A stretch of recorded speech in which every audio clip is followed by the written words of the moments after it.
Welcome to the Go Reflect Yourself podcast, bringing you real strategies to cultivate the life and business of your dreams, full of freedom and fulfillment, starting from the inside out. Working hard and staying busy will only get you so far.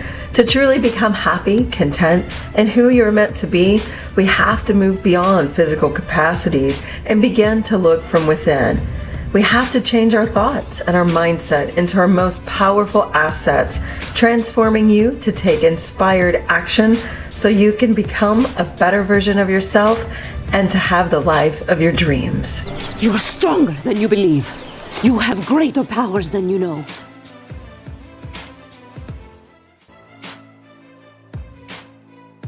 Hello there. Welcome to another episode of Go Reflect Yourself. Heather Kreider here, and I'm really excited to talk to you. I'm always excited to talk to you. I feel like I repeat the same exact things every time, and I probably do, so sorry about that. If this is your first time here, thank you. If you're back for another episode, I really, really appreciate you. I'd like to talk the prior episode. If you haven't listened to it, I would really suggest for you to go back and listen to it. I got on a discussion, maybe also known as a rant, which again, I'm sorry, that's just kind of how I end up, but talking about emotional management strategies and things you can do when you're triggered, because it is not a matter of if you're triggered, it's a matter of when.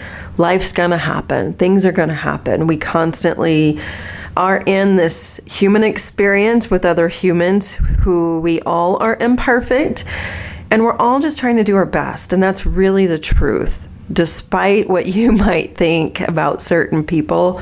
And I do have my suspicions, but we are in this common human experience, and everybody really is just trying to do that. They're just trying to get through their day. And my goal for everybody, I believe everybody has the ability to be better, to be better versions of themselves, not just for themselves, but for all the people surrounding them in their lives, in their communities, and the people that they're going to serve in the future and affect in the future. So the more that we can develop skills to help ourselves, you never know who's watching and who can gain something from that. And the easiest way I can think about that is my kids. And it's really kind of a jaw-dropping moment when you see your child behave in a way that you know they're mirroring your behavior, good or bad. It's really exciting when they mirror behavior that's positive, and you're thinking, that's awesome. And that's awesome. They learned that from me. But it's also, from the flip side, a little eye-opening and maybe disappointing and reflective. It's a reflective moment when you see your child behave in a way that's less than desirable and you realize they got that from me. And I've had both of those moments, and I'm going to continue to have both of those moments. But my point to this is, the more skills that you can develop for yourself, the more it can affect you, be productive, to be positive, to help you at work, to help you with your boss, to help you with employees, to help you with your spouse, your significant other, your parents, your siblings, your kids, everything. Because life's going to happen, stuff's going to happen, situations are going to happen, and you're going to be triggered. And by triggered, I mean you're going to feel a certain way that's going to put you in a moment where you feel like you have a setback, or it's going to put you in an unmotivated place, or it's going to give you doubt, or it's going to give you anxiety. Situations are going to happen, and they may happen every day, and they may happen more than once every day. So that's why I'm doing this entire podcast. That's it. That's the reason, is to make you a better version of yourself so you can deal with things. So you can deal with things in a way that can make you happier and more fulfilled and more joyful. So that way you can get to setting your goals, to get to achieving your goals. no matter what those may be. And when I set to start this podcast, I actually knew I was going to talk about so many different things, including business strategy, development, and marketing. But I'm so passionate about the inner work, and that fills my cup up more anyway, talking about the inner work, that in my opinion, I think business skills are secondary. People tend to often focus on making money. And yes, that's important. And obviously, when you need food and to survive and to grow and to do things, you need money. But you can't get more of money if you're constantly sabotaging yourself by your thinking or by the way you react to things. And so I've learned this kind of the hard way, honestly. And I've talked about this in prior episodes of some of my own failures and setbacks and crap. We'll just put it like that happens, because it does. But, gosh, there's just, I have to stop myself right here because I'm just really feeling compelled to just hold space for everybody here right now that's listening. Because a journey can be so fun and rewarding. And I know part of the learning that I've had in my own journey is really how to connect. I'll call it connect the dots, but it's connection in the right order. And I'm still trying to find a better way to explain that. So if you have any ideas, let me know. But what I mean is, over my career, people have often come to me. I've spent a big part of my career helping other people be successful, become successful, help their businesses become successful. And there's definite strategies to put in place for that, but I call it connecting in the right order. So most people want to connect to their clients. More clients means more revenue. More revenue means the business is flourishing, etc. And that's great. We can connect you to more clients, but obviously there's things you have to do inside of there first. So that's kind of one layer. The middle layer, if you will, is connecting to what you're doing, the mission, the vision, the employees, the customers, not just from a business perspective, but really is the core of what you're doing in your business, connected in the right ways, your mission, your vision, all of those things. So it's still a little bit of strategy, but it's kind of, we're peeling down the layers. And then what I find is the most valuable interconnected layer is you. If you're the business owner, it's you. If you're the CEO, it's you. If you're the team leader, it's you. If you're the parent, it's you. If you're the spouse, it's you. No matter what, because you're at the core of every relationship you have, no matter what that looks like.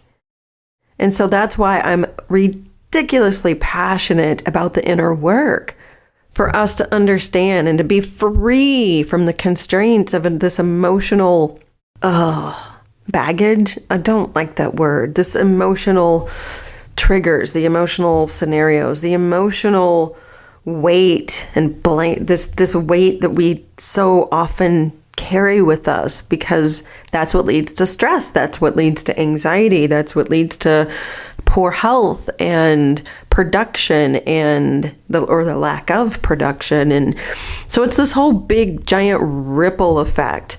And your success in all key areas of your life, all the pillars of your life, depend on you and you only. Because if you're not fulfilled and if you're not confident and have the tools and the skills you need, then these things aren't going to flourish as well. So yes, strategy is important in business. Yes, knowing how to make the perfect business plan and to the perfect funding document and the perfect marketing strategy, the perfect Facebook ad campaign. Yeah, those are important. But if you're not connected with your clients, and if you're most importantly not connected with yourself, I don't want to say it doesn't matter, but it's not going to be as valuable. It's just not. So rant over. Thank you.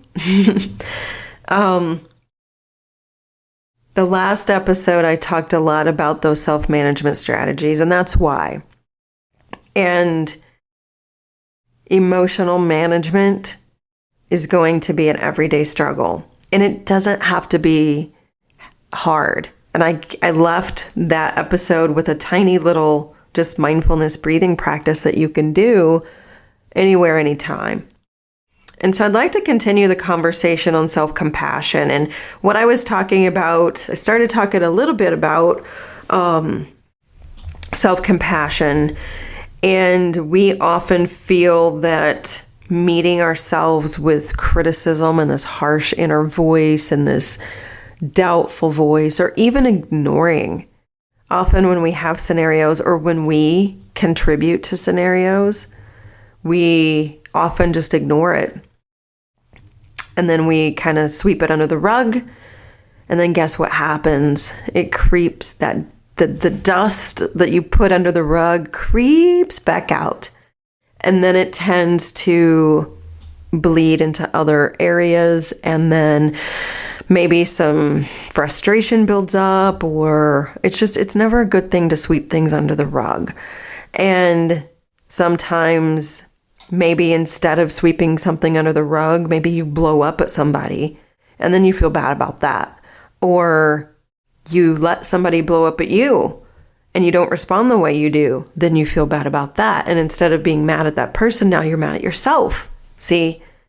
So self-compassion is a big, big component in being able to help manage emotional situations. And specifically, what we were talking about is how self-compassion can help you accept and move past a scenario or situation. It's really great learning opportunities, and beating yourself up about something never helps.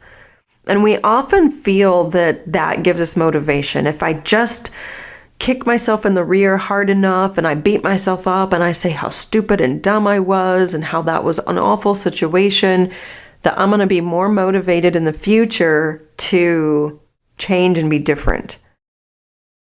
And it's not true. And actually, research has shown that. Kristin Neff, the researcher I was talking about, who has spent a significant amount of time researching self-compassion, it shows how it has a huge benefit to our overall emotional well-being and our resilience. And there's been several studies conducted that really have evaluated how participants respond after setbacks and mistakes, and how they look at their own weaknesses.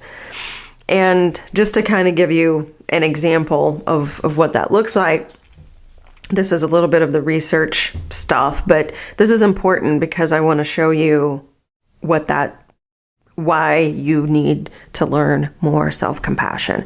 And let me just say this too. Often people look at self-compassion as like, it's okay, honey. Like, kind of from the pity perspective of, you'll do better next time.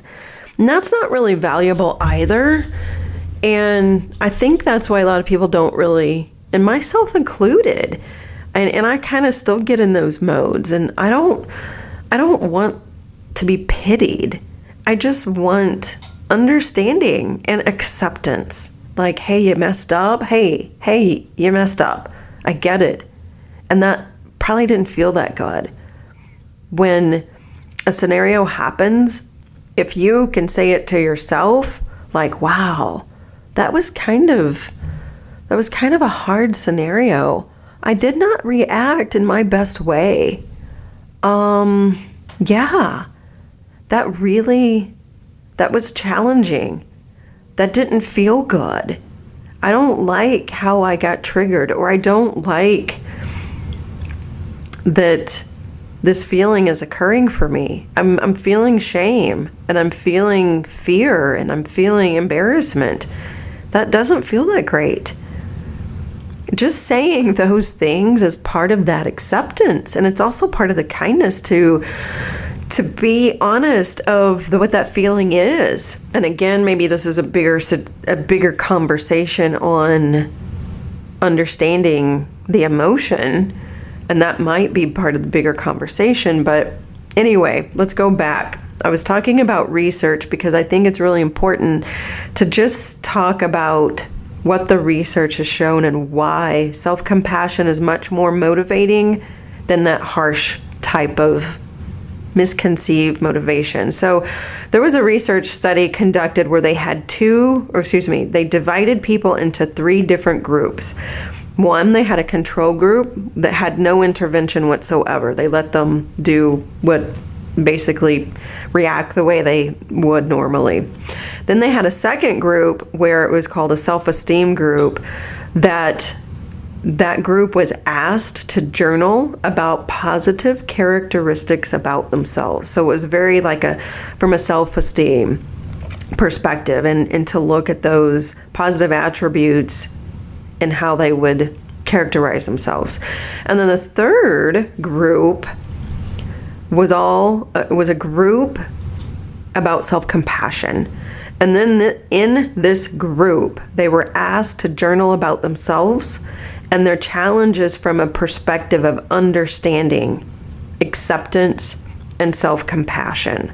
So maybe you might be surprised, but what they found from the groups, from the research conducted among the groups, they measured 4 different outcomes. They measured a growth mindset and a belief of the possibility of change. They measured motivation to make amends after an ethical transgression, so something that they did that they don't feel that was an ethical thing. And then a motivation to improve on a weakness. And then effort to improve, in this particular scenario, was effort to improve students' time spent studying after performing poorly on a test. Those were the outcomes that they measured among these 3 different groups. So, what were the results? And this is where you might be surprised. Often people think if they just have more self-esteem, or if they just give themselves more motivation, just like the hoorah type of speech motivation, that they'll have positive outcomes. And so what they actually found was, compared to the control group and the self-esteem group, so those first 2 groups, the self-compassion group actually scored higher on all 4 of those outcome categories. So what that meant is they were more likely to have a growth mindset. They more likely wanted to fix a past ethical transgression. They had more motivation to improve, and they had more effort spent on improving. So I find that ridiculously fascinating, because self-compassion meant we could move past things quicker. So the key takeaway from this study is that our self-compassion was a more effective way to meet our challenges than doing nothing, of course, but more than any other common strategy, more than just trying to boost our self-esteem or just emphasizing a positive image. Self-compassion actually beat all the other strategies. So kind of the overall, bigger takeaway is self-compassion may increase self-improvement motivation. It encourages people to confront their mistakes, to confront their weaknesses without self-deprecation or defensiveness. So that's really what I think is important, is that self-deprecation. I'm a dummy. Oh my gosh, I thought about this. Have you ever seen the movie Tommy Boy? And he's in the middle of the factory, and he runs into a machinery, and he hit his head and he fell down, and he stood up and he said, "I'm retarded." Now, please don't be offended by that. It's part of a movie, but it's absolutely hilarious. But it's that total self-deprecation. And often people think you have to have self-deprecation to shed light on what you are, or that if you just talk about how overconfident you are. Confidence is great, and the ability to see when you make mistakes is great. But to really, really have self-compassion, research is showing where that's more effective in building confidence. Over time, self-compassion actually has a higher ability to build confidence because they actually spent more time. People tend to spend more time moving past and trying to work through and trying to actually be better. Being overly confident without those things tends to not lead to as much growth. So that's why self-compassion is so very, very important and valuable. And I will continue to talk about self-compassion. And I know just now I talked a little heavy on a particular research study, but I do find it really valuable because this isn't just fluff. It's not just made up stuff. It's not made up concepts. It's real research that's being done on the different ways people are dealing with things. And if we can learn these more effective ways of dealing with things, then obviously the better we can respond after setbacks or mistakes, or really even being able to see our own weaknesses and to be able to say, hey, I'm not that good at this. Or a better way to rephrase that is, this is a weakness of mine and something I need to work on. This is a strength of mine and something I need to use to my benefit and value. That's what helps us with our confidence and helps us grow and helps us achieve to be able to be closer in relationships. So I typically end my podcasts with a little tip of the day, mindful moment, however you want to talk about it. I'm actually going to just talk about that right now because this is probably a little bit longer of an explanation.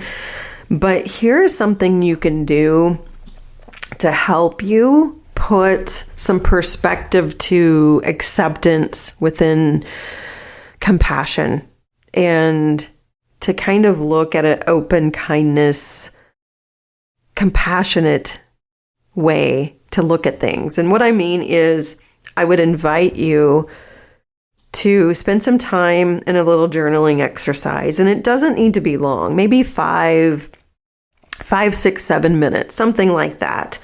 But a little journaling exercise that can help you experiment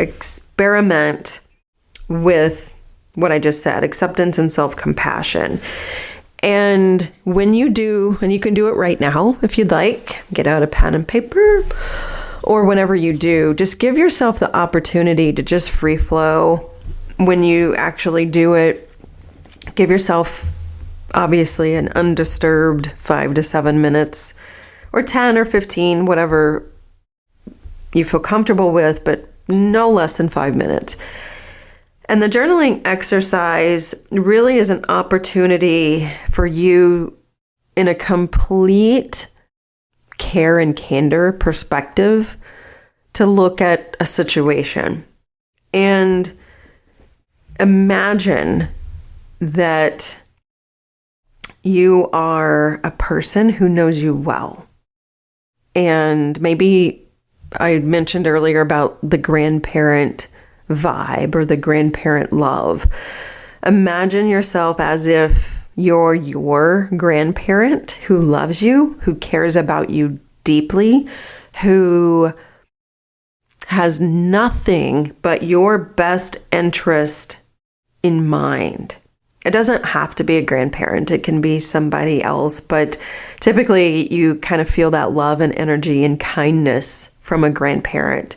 But regardless, whomever you pick, and it doesn't have to be a real person, but kind of works better if it is. But imagine you writing a letter to yourself from the perspective of that person, a friend, a mentor, whomever. So you're writing a letter to yourself from that person.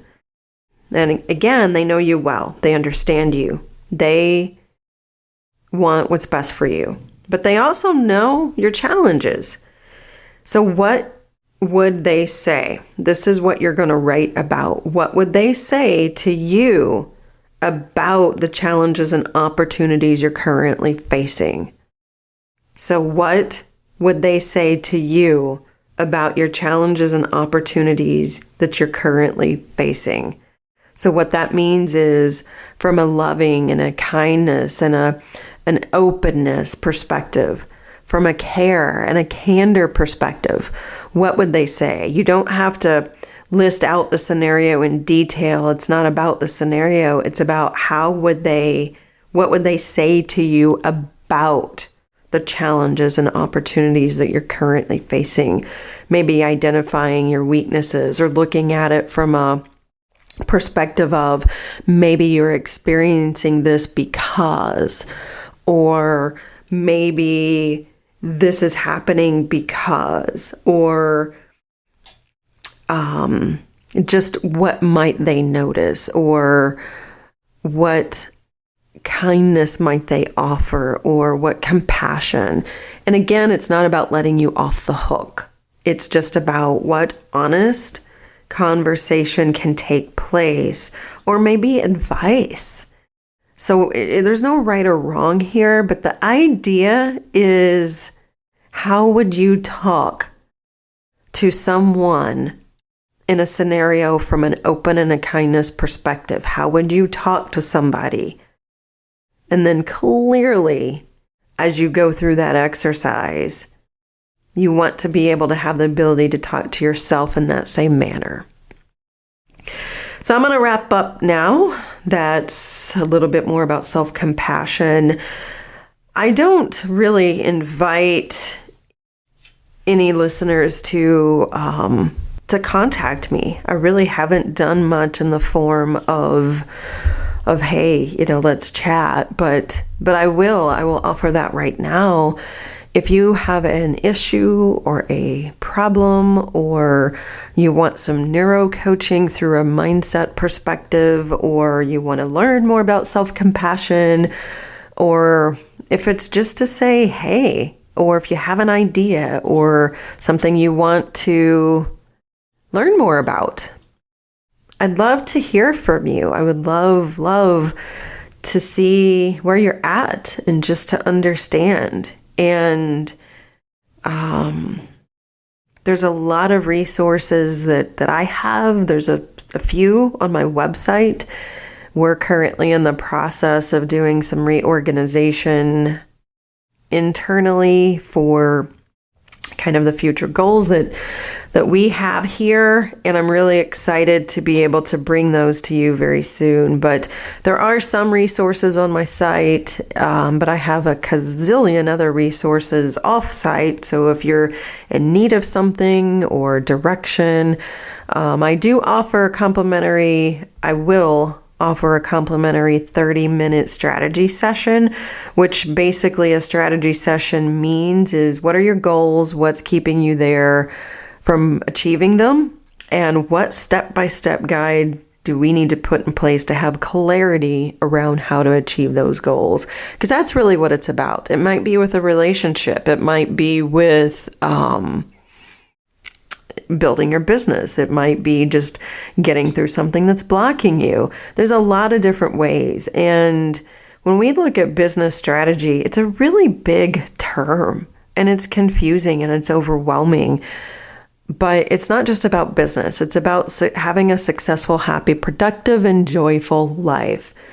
And again, my mission is to be able to help others overcome their challenges, setbacks, and roadblocks, to be able to do that, to push through and have the best versions of themselves, to become the person who they want to become, and the person they desire to become. So however I can assist with that, let me know. Thank you so much for being here, and we'll see you next time. Thank you so much for listening to this episode of Go Reflect Yourself. For more inspired action or to stay in touch, head on over to heatherjkreider.com. Or you can follow me on Instagram at #HeatherJKreider or #GoReflectYourself. Until next time, I'm challenging you to go reflect yourself. We'll see you soon.